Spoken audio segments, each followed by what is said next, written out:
Today, we are immersing ourselves in the work of the really influential Zen master Thich Nhat Hanh. We're pulling out the core teachings from his profound work, The Art of Living. Yeah, and what's great about our sources is they capture insights from his later years, including a really key retreat in 2014. Right, so this isn't just, old philosophy collecting dust. It feels very much like a guide for living well right now. Exactly. And our mission here, for you listening, is really clarity. While Thich Nhat Hanh, or Te, as many knew him, drew from Buddhist philosophy, he was so clear, spirituality is not religion. We're looking at this as, well, almost like a practical technology. We want to find those blueprints that anyone, really, regardless of background, can use to generate understanding, love, happiness, basically to transform the suffering we all encounter in life, at work, everywhere. I really appreciate that framing because it tackles, modern life head on. The material shows his whole approach was adaptive. He was always talking with science, psychology, looking for practices that were appropriate and effective for today. Yeah, truly actionable. It's like an invitation to research reality for yourself. Okay. The path is basically using your own body, your own quiet in mind, as the instrument for discovery. So if we're the instrument, where do we start? Where's the ignition switch? It seems like it starts immediately with just stillness. I was really struck by that story from Plum Village about the listening to the rain veranda. Oh, yeah. The whole point was just sitting there, being totally present for the rain, not needing to think about anything else, just that. And that simple act is, well, it's kind of radical, isn't it? Because we're usually so restless. That stillness, it's the container for everything else that follows. Like the sources say, when the body's relaxed, the mind rests. Yeah. We become still and clear as the water in a mountain lake, able to reflect reality. Right. I get that image, the still lake. Versus, a mind going a mile a minute that's like a lake churned up by wind. Everything's distorted, agitated. If we can't stop, we just can't see clearly. Okay, I understand the mountain lake thing completely, but practically speaking, my phone's buzzing, I've got a huge deadline. How does mindful breathing actually stop that immediate rush, that panic? Sometimes it sounds lovely, but feels a bit like avoidance when the world's demanding action. That's a really important question. And the teaching isn't saying ignore the deadline. Not at all. It's asking you to change your internal relationship with the deadline. Mindful breathing is the main tool because it just brings the mind and body back together. You're not forcing anything. You're just paying attention to your breath, breathing in, knowing you're breathing in peace, maybe breathing out, calming the body. Okay. And what's the effect if we keep that attention going? Well, that focused awareness, that sustained mindful breathing, that's what they call concentration. Concentration. Yeah. And concentration is what leads directly to insight, a breakthrough.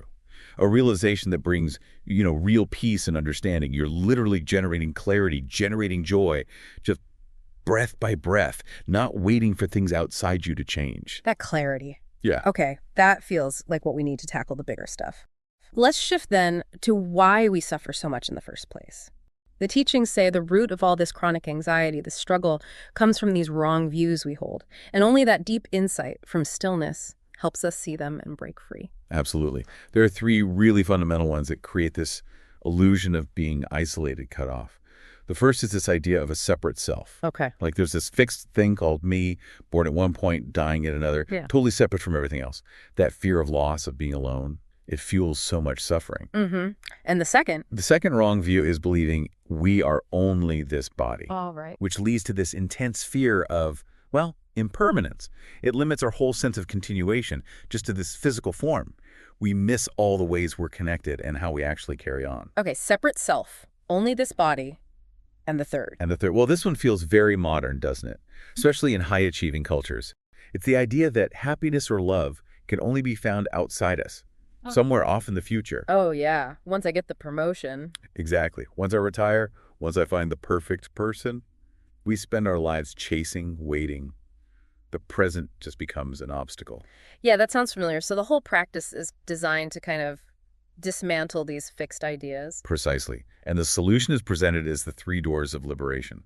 These concentrations, emptiness, seenlessness, and aimlessness, they're the path to transforming all that grief, anxiety, alienation that comes from those wrong views. Okay, let's walk through those doors, starting with emptiness. For a lot of us in the West, that word sounds negative, like nihilism or nothingness. Right, it's a common misunderstanding. Yeah. But the source is really clear. Emptiness means To be full of everything but empty of a separate existence. Full of everything. Okay, how does that work? The flower metaphor makes it so clear. Ah, yes. You look deeply at a flower. You don't just see petals. You see the clouds that became the rain, the soil, the sunshine, the farmer, the time, the seed, all these non-flower elements. Right, they're all in the flower. Exactly. So the flower is empty of a separate self. It literally cannot exist alone. Wow. Okay. That realization that nothing exists by itself, that's what led him to coin the term interbeing. That's it. To be is always to interbe. Interbe. And this isn't just, nice poetry. It's a profound blueprint for how we relate to everything.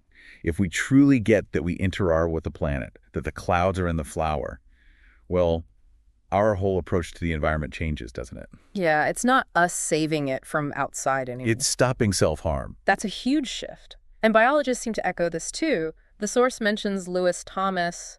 Yes. His observation that our human bodies are shared, rented, and occupied by countless other organisms, literally no solitary beings. So fascinating. And when we grasp this, really grasp it, that illusion of separateness starts to just crumble. And it applies directly to conflict, family conflict, work conflict. You look at your child, you see your parents, your ancestors, their teachers, right there in their cells, their gestures. So the practice becomes really relational then. If I'm angry with my partner or maybe a difficult parent or colleague, realizing interbeing means I recognize that parts of their behavior and my reaction are also inside me. Yes, exactly. In a very real way, you're also being angry at yourself, or at least parts of yourself that are reflected there. They live this. When he walked or held a calligraphy brush, he did it knowing his ancestors, his teachers were right there in his cells, his movements. He was acting as us, not just me. That really grounds it in our daily actions, recognizing we're this ever-changing flow. Like that Heraclitus quote, right? You can't step in the same river twice. Precisely. We are the river. Okay, so if we accept we enter across space and time, why is the idea of death, of cessation, still so terrifying? This brings us to the second door, signlessness. Getting caught in appearances or signs. Yes, and this is where that cloud metaphor is just so helpful, especially for grief and fear. Right, the cloud. We look up, see a beautiful cloud, then it vanishes, and we think it's gone, it died.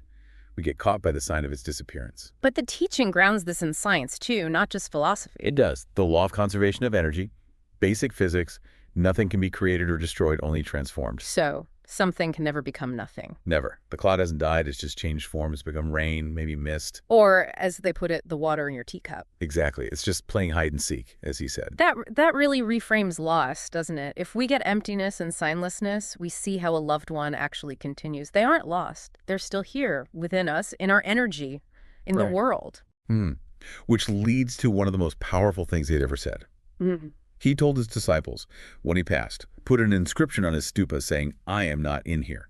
Wow. And then just to be sure, I'm not out there either. Okay. So where is he then? His true address was the third line. If I'm to be found anywhere, it is in your peaceful way of breathing and walking. That's incredible. That's the core of the continuation body idea, isn't it? It is. It's about the non-local nature of our influence. Our thoughts, words, actions, their energy, they carry on. Whether you're leading a team, writing something, raising a child, the energy of your values, your presence, continues long after the physical act stops. That really grounds it in our, professional lives, too. It's not just spiritual. It's recognizing the energy of our leadership, our work, the company culture we build. That stuff continues. It operates even after we've moved on. Totally. They mentioned prisoners practicing walking meditation just from reading his books. He said, "They are my body outside my body." Wow. The knowledge, the method, that's his continuation. Yes. Okay. That focus on continuation, on legacy, it helps tackle that third wrong view, right? The constant running towards the future. I feel like that deity Rohitasis sometimes, trying to run away from my own thoughts. We run to the future, run from the past, always chasing something external. And the answer, as the Buddha found, isn't faster running. It's looking inside. The way out is in. So that's the third door, aimlessness. Yes. What? Aimlessness. And again, it doesn't mean having no direction or just being passive. It's the active practice of arriving. Arriving. Arriving fully in the present moment and discovering that this moment, right now, is the only place you can actually find everything you've been searching for. So it's about resting in the present, letting go of the chase. Exactly. When we stop all the seeking, the striving for some future goal, Yeah. we're actually resting in the ultimate dimension, which is just the reality of the here and now. We realize we already are what we were trying so hard to become. But how do we enforce that stopping, practically? Our lives are run by clocks, calendars, notifications. We practice the art of stopping. The reminder could be a real bell, maybe a mindfulness app notification, or just the phone ringing. Like you said, the moment you hear it, you just stop, whatever you're doing. Return to your body, return to your breath, just for a second. And the Source promises, as soon as there is stopping, there is happiness, there is peace. That peace feels like the goal. The ideal, then, is to be businessless, not jobless, but free from that constant busyness, that pull towards the next thing. That's the idea. Our highest priority, they suggest, even in a busy job, should be to be peace and to bring peace to others. Which highlights that relationship between being and doing. Right. Think about that amazing analogy of the refugee boat in a storm. Oh, yeah. Everyone's panicking, running around frantically. But the one person who stays completely calm provides the essential quality of being that's needed to save everyone. Their calmness, their being, determines the quality and the effectiveness of any doing. So the path isn't really a path to somewhere else. It's realizing it right here. Yeah. Transforming suffering day to day just by showing up fully. They put it so perfectly. There is no way to happiness. Happiness is the way. Happiness is the way. We don't find our dream in the future. We realize it right now by stopping the chase and just being. So we started this deep dive looking for a practical path, something universal, to transform suffering, find happiness in our daily lives. And we found it through, well, cultivating stillness with the breath. Dismantling that illusion of separation through interbeing. And practicing that really radical act of stopping the mind's constant running through aimlessness. And the beauty of these teachings, why they've lasted, is their practicality. Remember, the Buddha himself encouraged people to question, to check for themselves. Does this teaching actually help liberate you from your suffering? Test it. Right. It's not about blind faith. It's faith based on your own experienced reality. Yeah. Something you can try out today. Okay, so here's a final thought for you listening to take away from this. We talked about sinlessness, how it reminds us. Your body is not yourself. You are much more than this body. You are life without boundaries. So if you are life without boundaries and you know this physical time is finite, precious, what one action will you choose today? An act of deep being rather than just more doing. So you can really cherish the limitless life you have right in this moment.